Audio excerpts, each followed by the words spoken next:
In addition to string, integers, and floats, variables can also contain Boolean values. A Boolean value is simply true or false. These are useful because we can use them when controlling program flow or what a program should do next.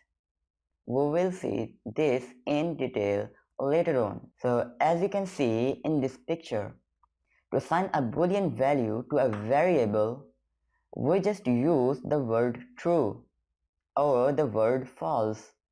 Note that we don't have quotes around the values. You can write it in uppercase or lowercase, but it's best practice to put it in lowercase like this. A variable can also contain a special value called null.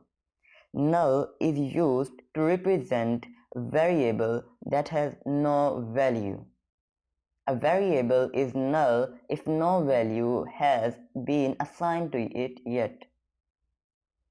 As with Booleans, note that there are no quotes around this value, and it can be upper or lower case, but the convention is to use or is to write it in lowercase.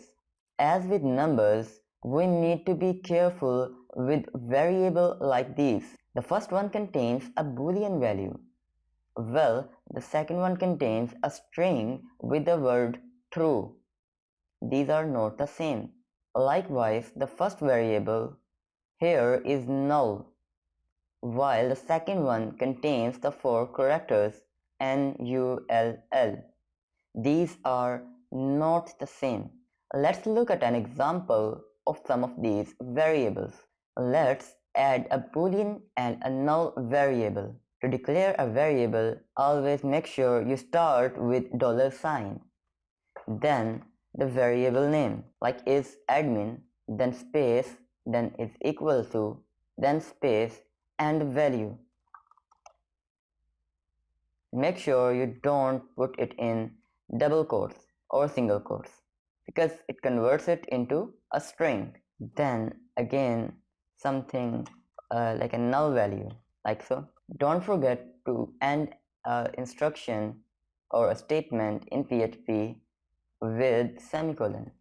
Wardum function to print out these values. So we are going to use the wardum function. This time, however, instead of calling wardum twice, once for each variable, I am going to call it once, passing in 2 variables at the same time, separated with comma, like so.